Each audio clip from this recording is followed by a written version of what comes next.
बिस्मिल्लाहिर्रहमानिर्रहीम।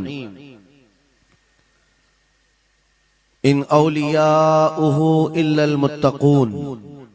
सदक़ल्लाहु मौलानल अज़ीम। बारगाह रिसालत मुआब सल्लल्लाहु तआला अलैहि वसल्लम में एक बार दुरूद पाक का हदिया पेश करें। अल्लाहुम्मा सल्लि अला सय्यिदिना व मौलाना मुहम्मदिन मअदनिल जूदि वल करम व आलिहि व अस्हाबिहिल किराम व इब्निहिल करीम व बारिक व सल्लिम सलातन दाइमतन सरमदन अबदा। बरकत के लिए मैं अर्ज करता हूँ गौसे आजम बमने बेसरो सामा मददे क़िबले दी मददे काबे ईमा मददे। वाह क्या मर्तबा ए गौस है बाला तेरा, ऊंचे ऊंचों के सरों से है कदम आला तेरा। सर भला क्या कोई जाने के है कैसा तेरा, औलिया मलते हैं आंखें वो है तलवा तेरा। क्या दबे जिस पे हिमायत का हो पंजा तेरा, शेर को खतरे में लाता नहीं कुत्ता तेरा। अजीजा ने गिरामी वक़ार, आज की ये मजलिस पाक सुल्तानुल औलिया कंदीले समदानी महबूब रब्बानी सैयदना शेख अब्दुल कादिर जीलानी क़द्दसल्लाहु सिर्रहु शरीफ की बारगाह में खिराज अकीदत के लिए मुनाक़िद की गई है। और आज से ठीक एक साल पहले मुंब्रा की सरजमीन पर मैं आपके सामने हाजिर रहा और जलसा भी था गौसे पाक का ही। फिर साल भर के बाद बराबर यही अय्याम थे। जमीन थोड़ी बदली हुई लगती है, लेकिन मिंबर पर मौजूद उलमा भी वही तकरीबन मुझे नजर आते हैं और सामने के चेहरे भी पहचाने नजर आते हैं और जलसा भी वही है। ये बात मैं इसलिए जिक्र कर रहा हूं तवज्जो के साथ। साल भर गुजर गया मुंब्रा में, मैं खिताब करके आपके पास से रुखसत हुआ, उस बीच मेरा आना जाना हो न सका। लेकिन इस एक साल भर की मुद्दत में मुंब्रा वाले में से कोई एक बात भी बता दे, क्या कोई मेरे पिछले बयान से आज बयान करने के बीच का जो साल गुजरा है कोई फसाद हुआ है, या कोई कर्फ्यू लग गई है, या कोई फितना हो गया है, या लोगों में कोई भड़कने वाले मामलात हुए हैं, किसी के पास कोई रिपोर्ट आई है? और अगर नहीं है तो मैं ये बात खास तौर पर डिपार्टमेंट वालों से कह रहा हूं, जिनको हमारा नाम ले लेकर के ही इतना डराया गया है कि जलसा होते ही उनके हाथ पैर अलग अंदाज में रखते हैं, कि उनको ऐसा लगता है कि ये मौलवी आएगा अभी भड़काएगा और मुंब्रा में पूरी आग लग जाएगी। मियां साल भर पहले की रिपोर्ट भी आपके पास है। साल भर पहले भी इसी जगह से खिताब हुआ और आज फिर खिताब करने आए। उनसे मैं कहता हूं कच्चे कान न रखें, अच्छी रिपोर्ट लिया करें, अच्छी रिपोर्ट लिया करें। हम गौसे आजम के दरबार के कुत्ते हैं। हम फितना व फसाद मचाने या आतंक और दहशत फैलाने नहीं आते। हमको जो बोलना होता है वो खुफिया सुरंगों में नहीं, खुले मैदान में बोलते हैं। हमारी कोई खुफिया मीटिंगें नहीं होती, ढकी छुपी प्लानिंग नहीं होती। गौसे पाक के दरबार के कुत्ते हैं, खुले आम बोल रहे हैं, इसलिए कि आला हज़रत अजीमुल बरकत इमाम अहले सुन्नत मुजद्दिद वक्त अपने वक्त के अबकरी आलिम दीन है। लेकिन उनका भी हाल ये था कि वो डंके की चोट पर बोलते थे और लिखते थे, और फिर अपनी निस्बत पर ये फख्र भी करते थे कि मेरी किस्मत की कसम खाएं सगाने बगदाद, बगदाद के कुत्ते मेरी किस्मत की कसम खाएंगे। आला हज़रत फरमाते हैं मेरी किस्मत की कसम खाएं सगाने बगदाद, अरे हिंद में रह के भी देता रहूं पहरा तेरा। हम हिंदुस्तान में हैं, गौसे आजम के दरबार का पहरा दे रहे हैं।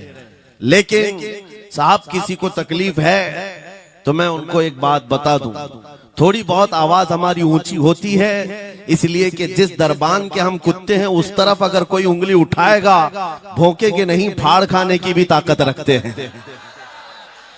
मेरे अजीजों, कुत्ते का काम ही है वो दरबान के दरवाजे पर होता है और वो निगरानी के लिए है। हमारी जुबानें नबी करीम सल्लल्लाहु अलैहि वसल्लम की इज्जत के लिए रखी गई है। हमारी जुबानें, हमारी जिंदगियां अल्लाह के वलियों की हिमायत के लिए रखी गई है। और अगर उनकी हिमायत में ना बोले तो फिर क्या धोती कुर्ते वालों के लिए बोलेंगे? बात सिर्फ इतनी है कि स्टेज उधर भी लगते हैं, इधर भी लगते हैं। आप चापलूसी किसी और की करते हैं और हम तारीफ किसी और की करते हैं।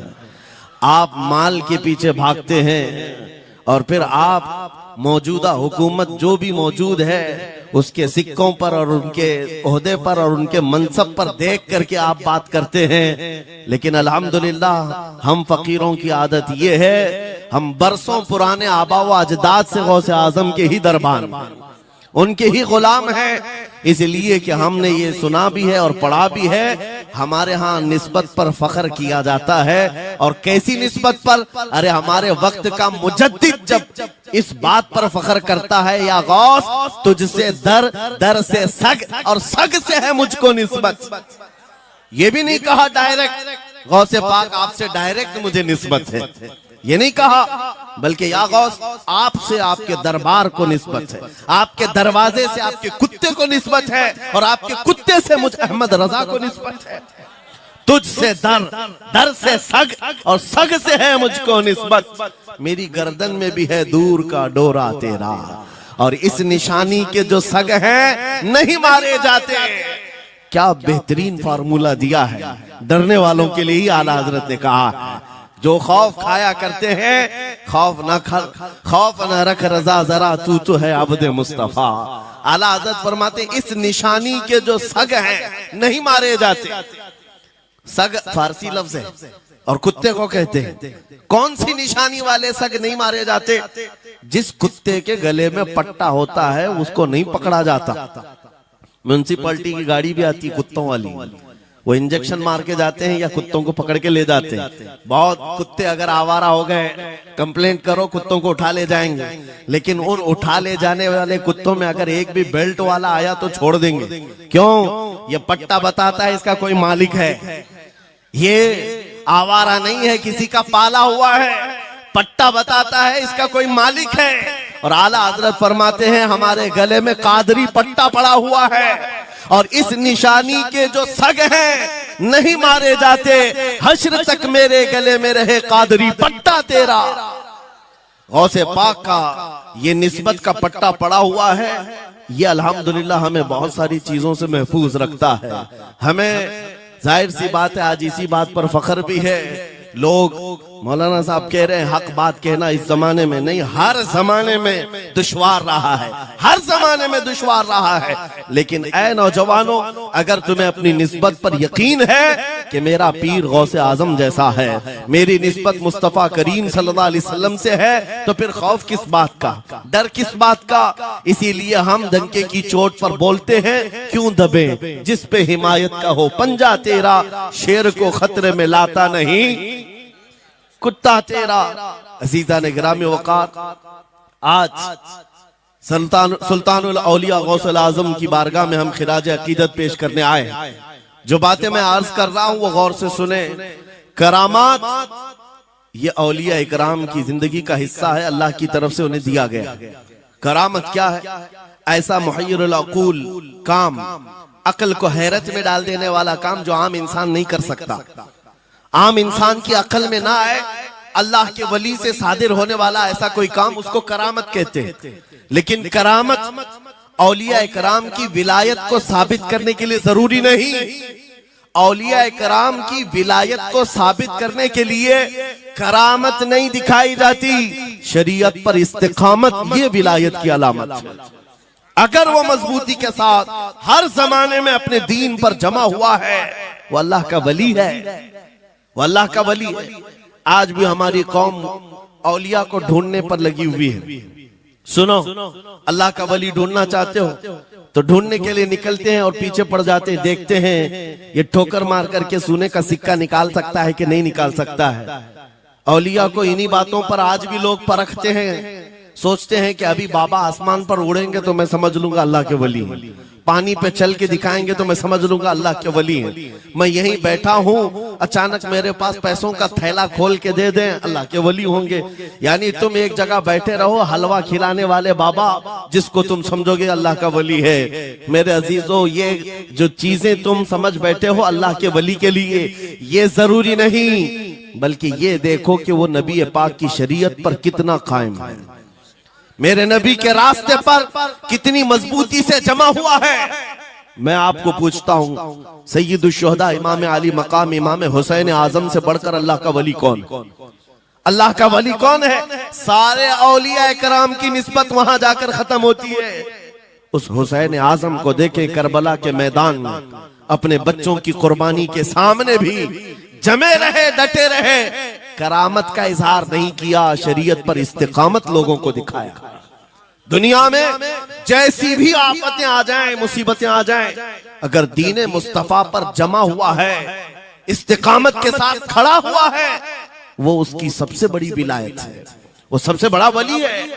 अल्लाह का वली वो है जो शरीयत पर जमा हुआ है, डटा हुआ है, कायम है। और करामात औलिया इकराम की जिंदगी का एक छोटा हिस्सा है, छोटा हिस्सा है, और इस्तिकामत ये बहुत बड़ा हिस्सा है। जमे रह जाना किसी बात पर, खौफ ना खाना बातिल ताकतों से, न डरना इन जालिमों से, ये औलिया इकराम की जिंदगी का खास वतीरा है। आज हम सबको जिस चीज की जरूरत है वो करामत की नहीं, इस्तिकामत। करामतें सुनते भी आया, अब करामत से आप ये समझते हैं कि काया पलट जानी चाहिए। लोग आज मजाक भी करते हैं, कुछ वो मॉडर्न ख्याल के डॉक्टरों और प्रोफेसरों के लेक्चर सुन करके पागल जो हो चुके सोशल मीडिया पर, वो भौंकते हैं करामात औलिया पर। क्या अब करामात क्यों नहीं दिखाते अल्लाह के औलिया? ये जो हालात बदले हुए हैं, इन हालात में इनकी करामतों से जमीन क्यों नहीं पलट जाती? जालिमों के मुंह में कीड़े क्यों नहीं पड़ जाते? मेरे अजीजों, पूरी दुनिया करामात से नहीं चलाई जाती, वल्लाह मुसब्बिबुल अस्बाब, अस्बाब पर रखा है। एक मशहूर जमाना बुजुर्ग हजरत मोहम्मद जाम रहमतुल्लाह अलैह बगदाद के हलाकू के जमाने के थे। हलाकू बादशाह जिसने बस्तियों की बस्तियां वीरान कर डाली और इतने कत्ल कर दिया था, जहां से गुजरता था इंसानों की खोपड़ियां। उसका जब बगदाद पर हमला करने का इरादा हुआ तो बगदाद से कई मील दूर उसका लश्कर लेकर वो पड़ाव किया और अपने 2 सिपाहियों को बगदाद का मुआयना करने के लिए भेजा। और उसकी दहशत तारी थी सब शहरों में, हलाकू अगर आ गया तो हिलाक हो जाएंगे, इसके फौजी सबको बर्बाद कर डालेंगे। हलाकू का नाम सुनते ही लोगों में दहशत तारी होती थी। तो 2 सिपाही 2 फौजी हलाकू के बगदाद मुआयना करने के लिए आए तो लोगों में खलबली मच गई, अब जाएं तो कहां जाएं? तो हजरत मोहम्मद जाम रहमतुल्लाह अलैह एक बुजुर्ग थे, उनके पास लोग दौड़ते हुए आए और वो वजू फरमा रहे थे, उनके हाथ में पानी का कटोरा था और आकर के लोग रोने लगे, हुजूर हलाकू आ गया, बगदाद तबाह कर डालेगा, बगदाद को बर्बाद कर देगा, आप बचा ले, अल्लाह के वली हैं, आप दुआ करें। उन्होंने अपनी कटोरी पलट दी और कहा जाओ, अल्लाह हिफाजत करेगा। रिवायत में मिलता है कि वो 2 सिपाही ढूंढते ढूंढते रह गए, उनको बगदाद नजर ही नहीं आया। कोई बगदाद का न घर दिखा, न महल, न रास्ता, कुछ नहीं। वापस वो अपने बादशाह के पास जाकर कहते हैं, हम तो बहुत ढूंढ करके आए, बगदाद मिला ही नहीं। हलाकू ने उन दोनों सिपाहियों को कत्ल कर दिया। कहा कि तुम झूठ बोलते हो, मुझे बगदाद की रोशनी यहां से दिखती है और तुम्हें कैसे नजर नहीं आया? या तो तुम निकम्मे हो या तो फिर मेरे साथ धोखा कर रहे हो। कत्ल कर दिया।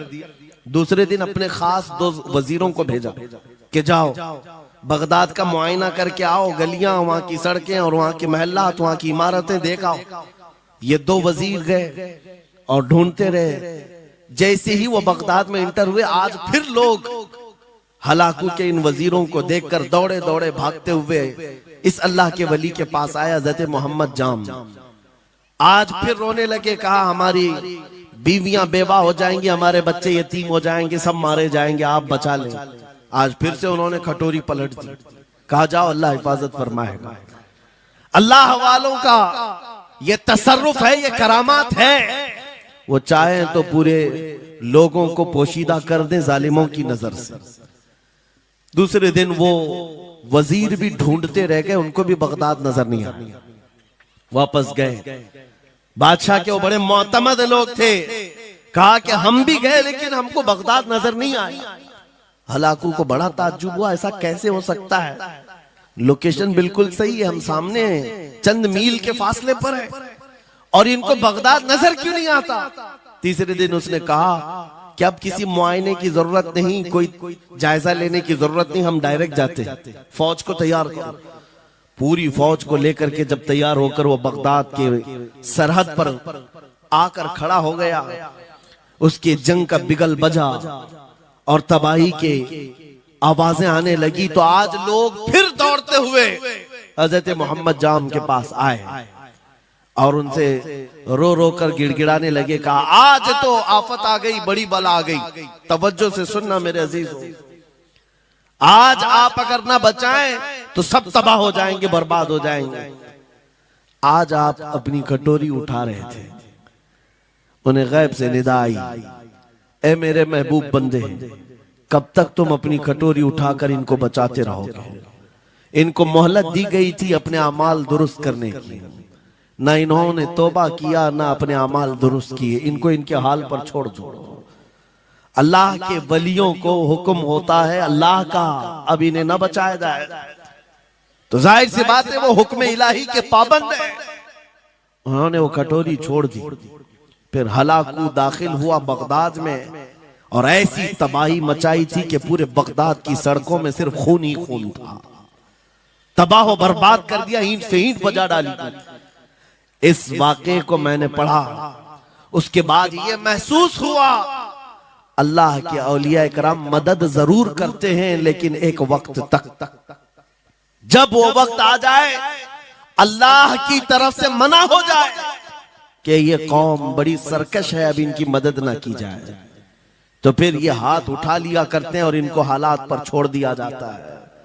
अजीज़ान गिरामी वक़ार, औलिया कामिलीन की करामतों पर भौंकने वालों से भी मैं यही कहूंगा, वो चाहे तो पल भर में हालात हमारे बदल दें, चाहे तो जमीन को उलट पलट दें, लेकिन वो अल्लाह के हुक्म के पाबंद होते हैं।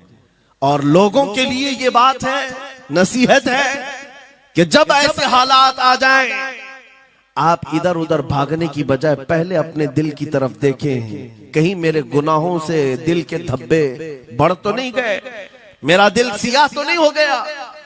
सच बताओ मेरे अजीजों, इतने सख्त हालात के बाद कितने लोगों को ऐसी तौफीक हुई कि रात का अंधेरा छा गया हो और तौबा करने का जज्बा बढ़ गया हो, रात के वक्त बैठ करके रोने लग गया हो। फिलिस्तीन के गज्जा के उन मुसलमानों की हालत सार को देखकर रूह अगर तड़पती है और तुम अपने अमाल की सेहत और दुरुस्तगी के लिए तौबा कर ले जाते हो, ये बहुत बड़ी नेमत है अल्लाह की। फिर तुम्हें किसी करामत के ज़ुहूर की जरूरत नहीं, तुम्हारा बदलना ही दुनिया के हालात को बदल देगा, सब बदल जाएगा। लेकिन अगर उन्हीं हालात पर बाकी रहे तो फिर करामत से भी तुम नहीं बदलोगे और ना हालात बदलेंगे, कोई चीज नहीं बदलेगी।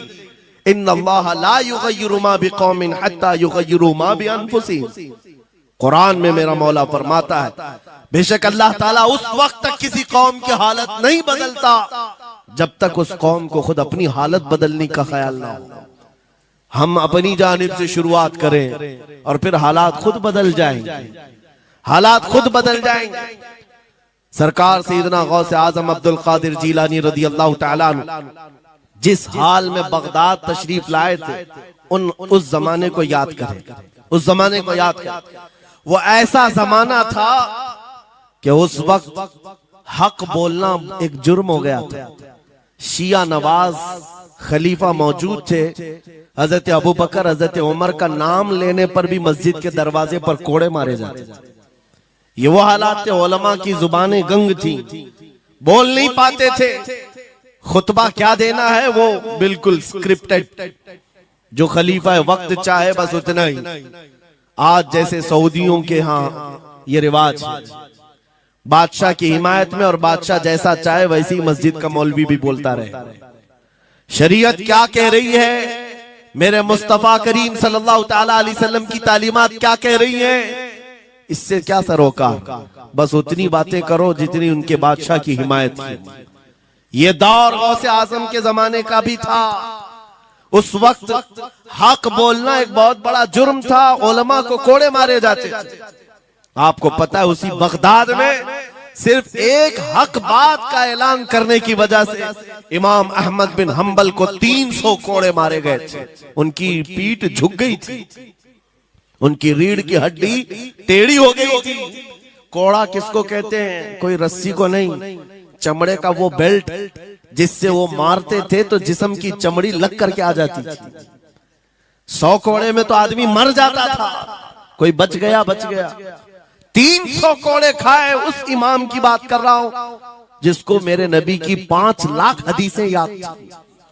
वो इमाम अहमद बिन हंबल इतने बड़े इमामुल हदीस कोड़े खाते थे तो किस बात पर, सिर्फ हक बात का ऐलान बरसरे पैकार करते थे, सबके सामने करते थे। उन्होंने कोई बादशाह की रू रियायत नहीं की, उन्होंने ये नहीं देखा कि ये क्या चाहते हैं, बल्कि हमेशा ये देखा कि मेरे नबी की शरीयत क्या चाहती है। मेरे अजीजों, यही बड़ी करामत है। गौसे आजम की बड़ी करामतों में से करामत ये है, उस जमाने में आप बगदाद तशरीफ लाए जब हालात ऐसे थे कि हक बोलना दुश्वार था, और आप जब मस्जिद पर खड़े, मस्जिद के मिंबर पर खड़े होकर ऐलान करने लग गए, हैबत ऐसी तारी थी कि कोई आपको रोक ना सका, और आपके ये हक्कानियत की तबलीग फैलती गई। शुरू में 10 लोग, फिर 20 लोग, फिर 100-200, फिर 1000-2000।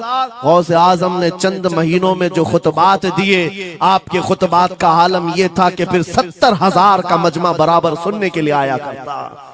और गौसे आजम का ये खुतबा एक नहीं, हजारों खुतबात हैं। जब जब आप खुतबा देते थे, एक बात याद रखें, जुबान अगर पाक हो और अल्लाह की नबी पाक की शरीयत ताहिरा बोलती हो, उस जुबान में भला का असर होता है, अल्लाह करीम की तरफ से असर डाला जाता है। हक बात अगर बुलंद आवाज से कहो, ये मत देखो कि मैं कौन हूं, ये देखो कि कलाम किसका है। अल्लाह करीम लोगों के दिलों पर बात डालता है। गौसे आजम की जुबान से निकले हुए कलमात ऐसे हुआ करते, मजमा खत्म होने से पहले पता नहीं कितनों की तो लाशें उठाई जाती थी, कितने तो वहां बेहोश हो जाते। किस बात पर? इतना असर करता दिल पर कि लोग कपड़े फाड़ लेते थे। खुतबे के अंदर, बयान के अंदर ऐसा असर होता कि लोग बैठे बैठे मदहोश हो जाते, कोई जोश हाल में कपड़े फाड़ डालते। रिवायात में बताया गया कोई एक मजमा भी ऐसा नहीं जिसमें हुजूर गौसे पाक की तकरीर के बाद जनाजा ना उठाया गया। हर खिताबत के बाद, और बोलते क्या थे, हैरत की बात है मेरे अजीजों। आज बाज लोग ये कहते हैं, हम भी बहुत सारी चीजें बयान कर रहे हैं, मैं अपने लिए भी नसीहत और सारे उलमा के लिए भी कहता हूं, लोगों के पल्ले नहीं पड़ती, लोगों के कानों में नहीं जाती। ये जुमा में आते हैं, सोते रहते हैं, जब इमाम खड़ा होता है नमाज के लिए तो ये झटका लेकर के खड़े होते हैं, बयान यूं ही चला जाता है। मेरे अजीजों, 2 चीजों की पाबंदी जरूरी है। मैंने पढ़ा था इमाम अहमद बिन हंबल नहीं, हजरत सुफियान सौरी रदी अल्लाह ताला, हजरत सुफियान सौरी नसीहत कर रहे थे, और जब वो नसीहत करते तो लोग रो पड़ते थे, आखिरत को याद करते, कब्र की होलनाकियों का तज़किरा करते तो लोग रोने लगते थे। एक बंदा था, वो मजलिस में आया करता और खामोश बैठता, और उस पर कुछ भी असर नहीं। एक दिन उसने पकड़ करके पूछा हजरत सुफियान से, आप जब बयान करते तो लोग धाड़े मार मार कर रोते, मुझे तो कुछ नहीं होता, मैं तो ऐसे ही बैठा रहता हूं। आपने क्या फरमाया? आपने ये नहीं फरमाया कि तू बदतमीज है, तू बदमाश है, तू बद अमल है। फरमाया 2 में से एक खराबी हो सकती है, या मेरा दिल खराब होगा या तेरा दिल खराब होगा, इसलिए कि मैं बात रसूलुल्लाह की कर रहा हूं, इसमें असर तो होगा ही, दो में से कोई एक खराब होगा। ये नहीं फरमाया कि तू ही खराब है। यहां पर हमारे लिए नसीहत है, बोलने वाली जुबान पाक हो और लुकमा हलाल का जाता हो, अल्लाह असर जरूर पैदा फरमाता है। सरकार गौसे पाक रदी अल्लाह ताला अन्हु मिंबर पर खड़े होकर बयान कर रहे हैं। क्या बयान कर रहे हैं? सुने। एक दिन आप हजरत अब्दुल जब्बार को बैठाए, अपने बेटे को, वो बयान करते रहे। उसके बाद उतर करके आगे कहा, अब्बा जान आप जो बयान करते हैं उसमें जो रिक्कत तारी होती है वो मेरे बयान में नहीं होती, आप बयान करें। गौसे पाक मिंबर पर खड़े हो गए और सुनो, 70,000 का मजमा है। गौसे पाक की तकरीर क्या है? डायरेक्ट शुरू फरमाते गौसे पाक, ऐ लोगों, मेरे घर में आज एक बड़ा हादसा हो गया। अपने घर का वाकया बयान कर रहे, मेरे घर में आज एक अजीब हादसा हो गया। अब्दुल जब्बार की माँ यानी अपनी बीवी के बारे में कह रहे हैं। उनके बेटे हजरत अब्दुल जब्बार कहते हैं, अब्दुल जब्बार की माँ मेरे लिए दही मट्टी की हांडी में जमा कर रखी हुई थी, एक छीके से लटकाई हुई। गर्मियों के दिन थे, आज मेरी भी ख्वाहिश थी दही खाने की। मैं घर पहुंचा दोपहर के वक्त, दही की हांडी मेरी बीवी ने उठा करके दस्तरखान पर रखा था। मेरे पहुंचने से पहले ही एक बिल्ला आया घर में और पांव से झपटा मारा, वो दही का मटका गिर गया, टूट गया और दही पूरा जमीन पर बह गया। न माँ खा सका न मेरी बीवी खा सकी। इतना बयान करना था कि लोग ठाड़े मारकर रोने लग गए, कपड़े फाड़ने लग गए। लोगों के अंदर जोश हाल से कैफियत बदल गई। मेरे अजीजों, कोई अपने घर का वाकया बयान कर रहा हो कि दही की हांडी फट गई, दही बह गया, इसमें कौन सी ऐसी बात है रोने की? ये हमारे और तुम्हारे लिए हो सकता है। गौसे आजम का मजमा भी अहले दिल का हुआ करता था, वो बसीरत वाले लोग बैठते थे। गौसे पाक क्या बयान कर रहे थे? गौसे पाक के बयान का मतलब ये नहीं है कि अब्दुल उनकी बीवी दही की हांडी जमाई थी और उनके लिए खाने का इंतजार कर रही थी। गौसे आजम अपने वाकये से दुनिया की हालत बता रहे थे, ऐ लोगों, जिस तरह मेरे घर में आज मेरे खाने से पहले दही का मटका टूट गया और दही बह गया, सबकी हालतें तकरीबन ऐसी होती हैं। इंसान अपने लिए इतना कमाता है, माल जमा करता रहता है और जब उसके खाने का वक्त आता है, मलकुल मौत पंजा मारकर रूह निकाल लेता है और सारा माल उसका धरा का धरा रह जाता है, ना वो चख पाता है ना खा पाता है। गौसे पाक रज़ी अल्लाह ताला अन्हु ये दुनिया की हालात बता रहे थे। और मेरे अजीजों, आज भी वही हालात हैं हमारे, आज भी वही हालात हैं। हमने कमाने के लिए अपनी सेहत गंवा दी, रात नहीं देखा, दिन नहीं देखा, दौड़ते रहे माल हासिल करने के लिए। इतना जमा कर लूं, इतना जमा कर लूं, इतना जमा कर लिया, जब तक तो सेहत बिगड़ गई, शुगर भी आ गई, बीपी भी आ गई और ऐसी बीमारियां लग गई कि अब इनको ठीक करने के लिए जितना जमा किया था खर्चा करते रहो। शेख सादी रहमतुल्लाह अलैह फरमाते हैं, ये दो कामों में तो इंसान की पूरी जिंदगी खत्म होती है। पहले कमाने के लिए सेहत गंवाता है और फिर सेहत बचाने के लिए माल गंवाता है। ये दो चीजों में गौसे पाक रज़ी अल्लाह ताला अन्हु की नसीहत यही थी कि इतना जमा कर ले जाते हो, इतना जमा करते हो कि फिर जब खाने का वक्त आता है तो मियाँ ऐसे हालात होते हैं कि नमक भी नहीं खा पाते, शक्कर भी नहीं खा पाते। दूसरी बातें तो छोड़ो, शुगर वाले शक्कर नहीं चख पाते, बीपी वाले नमक नहीं चख पाते। अरे ये बड़ी छोटी चीजें हैं और माल देखो तो करोड़ों का है, अरबों का है, अरबों का माल पड़ा हुआ है, नमक नहीं चख पाते, शक्कर नहीं खा पाते। किसके लिए जमा किया था? और थोड़ी और बड़ी बीमारी हो गई तो पानी भी नहीं पी पाते, डायलिसिस चल रहा है, किडनी खराब है। कितने ऐसे लोग मिलते हैं आज, कितने ऐसे हैं जिन्होंने साफ मुझसे कहा कि डॉक्टर ने पूरा गिन करके कहा है कि पूरे दिन भर में जो है एक ढक्कन से पानी पीना, बोतल का जो ढक्कन होता है उस ढक्कन से बस बूंद बूंद चखते रहना, पानी ही ना पियो, इसलिए कि किडनी काम नहीं करती। ये दुनिया है मेरे अजीजों। हमने अपनी सेहत गंवा दी, पूरी की पूरी सेहत गंवा दी इसको हासिल करने के लिए। इसी को मेरे इमाम अहले सुन्नत फाजिल बरेलवी ने कहा था, शहद दिखाए जहर पिलाए, कातिल डायन शोहर कुछ, इस मुर्दार पे क्या ललचाए, दुनिया देखी भाली। लेकिन समझ में किसी को नहीं आता। उस वक्त समझ में आने लगता है जब जाने का वक्त होता है।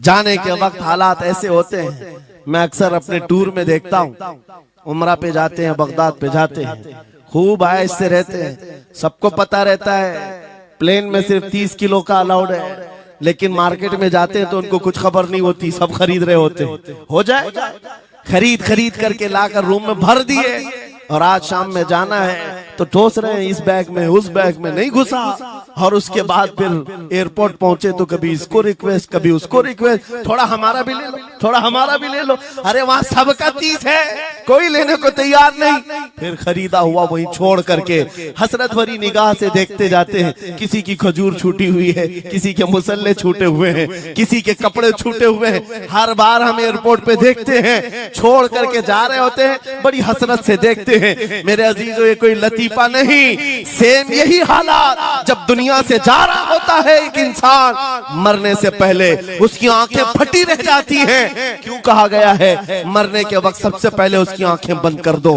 क्योंकि वो अपना माल देख रहा होता है, अपनी औलाद देख रहा होता है, अपना घर बार देख रहा होता है। मैंने इसको बनाया था, इस तरह से कमाया था, इस तरह से इसको पाला था, ये सब देखता रह जाता है। उनमें से किसी चीज को उठा भी नहीं पाता, ले नहीं जा सकता। यहाँ तक कि ऐसी हालत होती है खुद जा भी नहीं पाता, दूसरों के कंधों पर सवार होकर जाना पड़ता है। ये दुनिया की हकीकत। गौसे पाक की तालीमात अगर पढ़ते रह जाओ मेरे अजीजों, तसव्वुफ का एक ऐसा किला है। गौसे पाक की तालीमात काफी है तुम्हें तौबा करने के लिए, दुनिया में दिल लगाने के लिए और उससे दिल हटाने के लिए। गौसे पाक की तालीमात काफी है। आपने फरमाया था दुनिया में ऐसे रहो जैसे कश्ती समंदर में चलती। कश्ती समंदर में चलती है यानी पूरे भरे हुए मौजों के पानी पर कश्ती चल रही है, लेकिन उसका कुछ बिगड़ता नहीं है। हाँ, अगर पानी कश्ती के अंदर आ गया तो फिर कश्ती के लिए खतरा है, डूब जाएगी। तुम दुनिया में ऐसी रहो कि तुम्हारे अंदर दुनिया ना आए। तुम दुनिया में हो, तुम्हारे अंदर दुनिया ना आ जाए। अगर तुम्हारे अंदर दुनिया घुस गई तो डूब जाओ, फिर यहां से निकल नहीं पाते। मौलाना रोम इसी की मिलती जुलती बात कहते हैं। मसनवी शरीफ में जलालुद्दीन रूमी फरमाते हैं, एक चूंटी को देखा, शहद का एक कतरा जमीन पर गिरा हुआ है। शहद का कतरा चिपकने वाला होता है, यानी उसके अंदर गम होता है। चूंटी करीब से आई, एक चुस्की ली, शहद को चखा और जाने लगी। फिर आई, पेट कहां भरता है चूंटी का मीठे से। अरे शहद तो पानी में भी रखो ऊपर से आके गिरती है, और शहद खाना है उसको। और दूसरी तरफ से आई, फिर गई, पेट नहीं भरा, चारों तरफ से उस कतरे को चाट चाट के गई। मौलाना रोम फरमाते हैं, फिर चूंटी के दिल में ख्याल आया, मैंने हर तरफ से तो शहद को चक्कर देखा, टेस्ट एक ही है, बीच कतरे में कैसा टेस्ट होगा? कतरे के बीचों बीच शायद अलग टेस्ट होता है। तो चूंटी ये सोच करके कतरे के ऊपर चढ़ गई, जो शहद का कतरा था उसके ऊपर चढ़ गई। कहा ऊपर चढ़ करके मैं चुस्की लूंगी इसकी और चखूंगी। और जब चढ़ गई तो उसके सारे पैर हाथ उस पे चिपक गए। चूप तो लिया, शहद खा तो लिया, लेकिन वापस आने का कोई रास्ता ही नहीं था। सारे हाथ पैर उस शहद के गम में चिपक गए। चूंटी की उसी कतरे में मौत हो गई। मौलाना जलालुद्दीन रूमी फरमाते हैं, इंसान यही करता है, माल कभी इधर से कमाता है, कभी उधर से कमाता है, हर जगह से देखता है, सारे टेस्ट ले लेता है, बाद में बड़े बड़े लोगों को देखता है, अरे नेताजी तो बड़े बंगले में, वहां कैसा ऐश होता होगा, कोई उस रिजॉर्ट में है, वहां कैसी मस्तियां होती होंगी, वहां भी जाकर देख लूं। ये वहां भी यहाँ भी करते करते घुस जाता है और दुनिया में ऐसा मसरूफ होता है, उसकी मौत आ जाती है, तौबा की मोहलत नहीं मिल पाती, उसी दुनिया में फंस जाता है। मेरे अजीजों, गौसे आजम की तालीमात ये हैं, दुनिया में ऐसे रहो जैसे कश्ती समंदर में रहती है, तुम्हारे अंदर पानी ना आने पाए। अगर तुम्हारे अंदर आ गया तो डूब जाओगे। इन तालीमात पर अमल करते हुए आज हम हालात देख सकते हैं। जितनी चीजें ने हमें बिगाड़ा है आज, वो दुनिया की मोहब्बत है, वो दुनिया की मोहब्बत है। मेरे आका सल्लल्लाहु अलैहि वसल्लम का एक फरमान मैं सुनाता हूँ, अबू दाऊद शरीफ की हदीस है। वो आज के जमाने में अगर मैं आपके सामने बयान करूं तो ऐसा लगे हमारे लिए ही बयान हुआ है। रसूल करीम सल्लल्लाहु अलैहि वसल्लम फरमाते हैं, यूशकु अन तदाअ अलैकुमुल उमम कमा तदाअल अकिलतु इला कुसअतिहा। करीब एक जमाना तुम पर आएगा, तुम देखोगे कि सारी जमातें मेरी उम्मत पर टूट पड़ेंगी। ऐसे टूट पड़ेंगी जैसे भूखा बर्तन पे झपटता है। भूखा आदमी जैसे बर्तन पे झपटता है, ऐसे मेरी उम्मत पर सारी कौमें झपट पड़ेंगी। आज वही तो हालात है, आज वही हालात है। सबका टारगेट हम ही है, सबका निशान हम है। सहाबा ने पूछा उस वक्त, यौमइदिन मिन नहनु मिन किल्लतिन या रसूल अल्लाह, ऐ अल्लाह के रसूल उस जमाने में हमारी तादाद कम होगी, ऐसा क्यों होगा कि सारे लोग हम पर झपट पड़ेंगे? नबी पाक फरमाते हैं, वलाकिन्नकुम कसीरून, नहीं तुम तो बहुत ज्यादा होंगे उस वक्त, गोसा अनका गोसा इस्साइल, लेकिन तुम्हारी हालत समंदर के झाग की तरह होगी। यानी समंदर का कफ झाग जो होता है हवाओं से उड़ जाता है, तुम्हारी हालत ऐसी होगी। तादाद तो बहुत होगी, लेकिन छोटी छोटी चीजों से बिलबिला करके भागने वाले लोग, ये प्यूरिटी नहीं रह जाएगी। फिर सहाबा ने पूछा, या रसूल अल्लाह सल्लल्लाहु अलैहि वसल्लम, ये ऐसी चीज हमारे अंदर क्यों आएगी? मेरे आका फरमाते हैं, वजह दो ही होंगी। दो चीजें जब तुम्हारे दिल के अंदर आ जाए तो अल्लाह ताला तुम्हारे दिलों से, तुम्हारे दिलों के ऊपर काफिरों का, दुश्मनों का रौब डाल देगा। तुम डरते डरते जीने लग जाओगे, खौफ के आलम में जीने लग जाओगे। वो दो चीजें क्या है? मेरे आका फरमाते हैं, हुब्बुद दुनिया व कराहियतुल मौत, दुनिया से बेइंतहा मोहब्बत करने लगोगे और मौत से भागने लगोगे।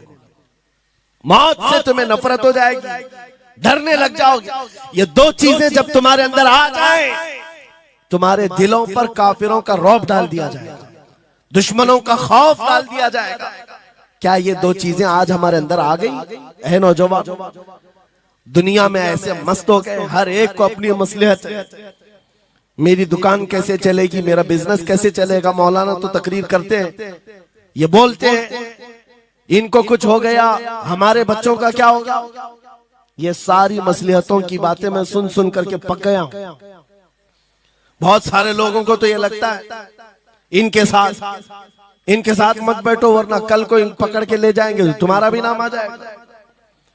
बहुत सारे स्टेज पर उलमा के हालात पर अभी तो चल रहा है।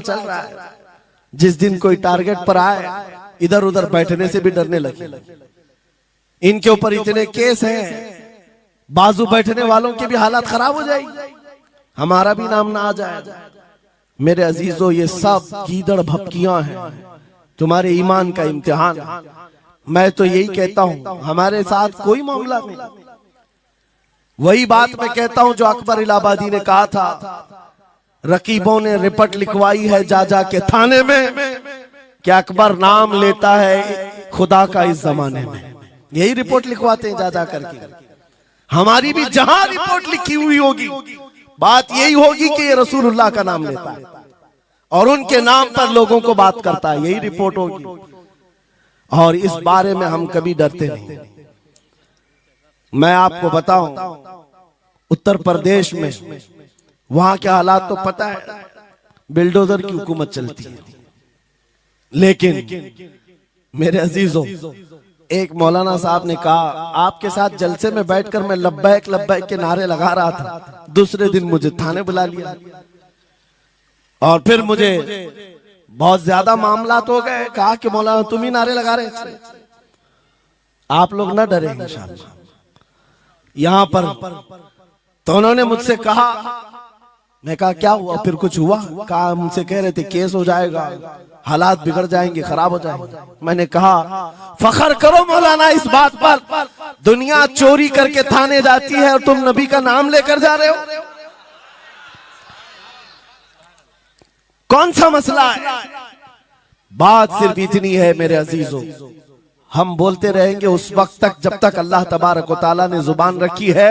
नबी पाक की अजमत और नबी पाक की शरीयत और औलिया उम्मत की मिदहत बयान करना जुर्म है। यह जुर्म हम 1000 बार करें, अगर ये जुर्म है 1000 बार करें, बल्कि हम दार पर भी, फांसी के फंदे पर भी ये जुर्म करेंगे, क्योंकि हमारे असलाफ ने हमें ये बताया है जो जान मांगो तो जान दे दे, जो माल मांगो तो माल दे दे, मगर ये हमसे कभी ना होगा नबी का जाहो जलाल दे दे।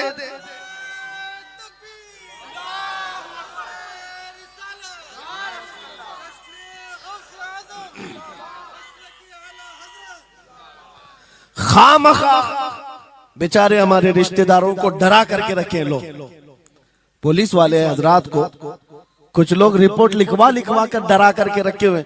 मैं आपको बता रहा हूं, एक साल में तकरीबन 170 के करीब जलसे करके आए। किसी एक जगह की भी रिपोर्ट निकाल करके बताओ कि हमने कहीं फसाद करवाया, हमने कहीं पर लोगों में माहौल बिगाड़ा हो, या पब्लिक भड़क करके एक दूसरे के जंग करने पर आई हो, कहीं नहीं। अगर कौम को, सोई हुई कौम को बेदार करना तुम्हारे नजदीक भड़काना है, तो ये भड़काना तो बहुत अच्छा है मेरे अजीजों। हमारा काम सिर्फ इतना है, हम उन नौजवानों से बात कर रहे हैं जो अपने नबी के फिदाई हैं, जो अपने नबी के आशिक हैं, और हम सिर्फ उस लौ को और बढ़ाना चाहते हैं जो इनके सीनों में जल रही है। इनके सीनों में किसी और की नहीं, मेरे मुस्तफा के मोहब्बत की शमा है। अगर वो मध्यम है, हम उसको तेज करना चाहते हैं। बस मेरे नौजवान से मेरा मुतालबा सिर्फ इतना ही है, किसी की जय विजय क्यों पुकारे, क्या गरज हमको, हमें काफी है सैयद अपना नारा या रसूल अल्लाह, हमें काफी है सैयद अपना नारा।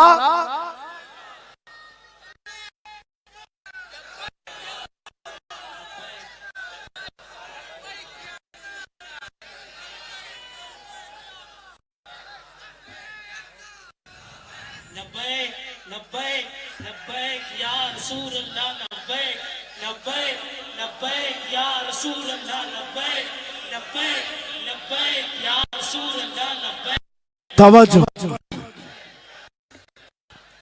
मुझे बताओ, मैं तो दूसरे वाकयात बयान कर रहा हूं, यहाँ आपके यहाँ करंट सिचुएशन, यहाँ लोग बैठे हुए भी हैं, रिपोर्टर भी होंगे और हजरात को देख रहे होंगे। मुझे मैंने अभी बयान में कौन सा भड़काया, ये जो कह रहे हैं अपने नबी को पुकार रहे हैं। मेरे अजीजों, तुम्हारे इन नारों से असल बात ये है, दुनिया को ये लगने लगा है ये जिसके गुलाम है उसके पूरे होने लग गए, तो फिर अच्छे अच्छों की कुर्सियां हिलने लग सकती हैं। इसलिए कि इस कौम की तारीख सबको पता है, ये वो कौम है टल न सकते थे जंग में, अगर अड़ जाते थे पांव शेरों के भी मैदान से उखड़ जाते थे, हक से सरकश हुआ कोई तो बिगड़ जाते थे, अरे तेग क्या चीज हम तोप से भी लड़ जाते थे। यह हमारी तारीख है, दुनिया को पता है, दस्तो दस्त है, दरिया भी न छोड़े हमने, बहरे जुल्मात में दौड़ा दिए घोड़े हमने। इकबाल ने कहा है थमता न था किसी से सैले रवा हमारा, कुछ बात तो है कि मिटती नहीं हस्ती हमारी, सदियों रहा है दुश्मन दौरे जमा हमारा, बातिल से डरने वाले आसमां नहीं है हम, 100 बार कर चुका है तू इम्तिहान हमारा। इसी बात को लेकर के मोड़ के बिगाड़ करके पैदा किया जाता है। हालात खराब हो जाएंगे आपके बयान का, हालात खराब नहीं होंगे। ईमान अगर मजबूत हो जाता है तो हालात खराब कभी नहीं होते, हालात खराब नहीं होते। आज ऐ सुन्नी मुसलमानों, गौसे पाक रज़ी अल्लाह ताला अन्हु की निस्बत अगर कामिल है, यही बात सुन लो। वक्त खत्म होने को आ गया, मैं अपने वक्त पर समेट लूंगा।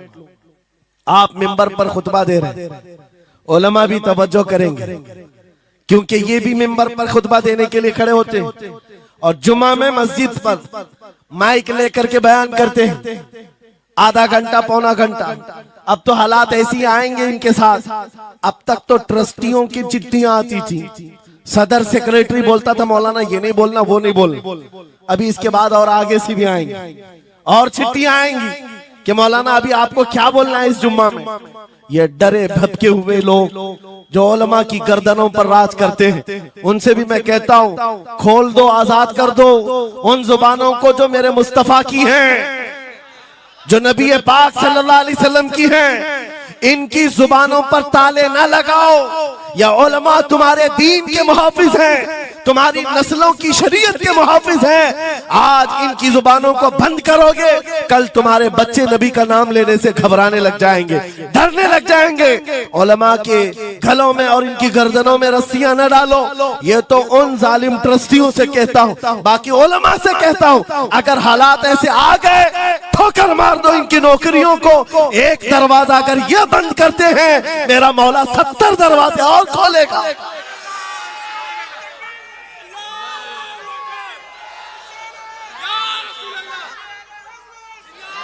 सुनो गौसे पाक रज़ी अल्लाह ताला अन्हु किस बात से डरते थे।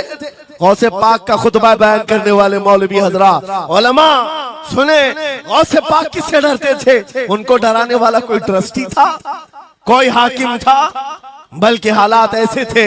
एक बार खिताब कर रहे हैं मजमे में, बहुत बड़ा मजमा है, खिताब के बीच दरमियान अभी वाज हो रहा है, एक काला सांप गिर गया आपके कंधे पर। सांप गिर गया और गिरा ही नहीं, गिर करके फिर वो आपके गले के अंदर से दाखिल हो गया, आस्तीन में आया, आस्तीन में आया और फिर इधर आया। वो लौट लौट करता रहा। लोग जो मजमे में बैठे थे उन पर हैबत तारी थी, वहशत तारी थी। कोई जगह छोड़कर इधर उधर हो रहा है, लेकिन गौसे पाक का कदम डगमगाया नहीं, ना जिस्म के अंदर कोई हरकत हुई।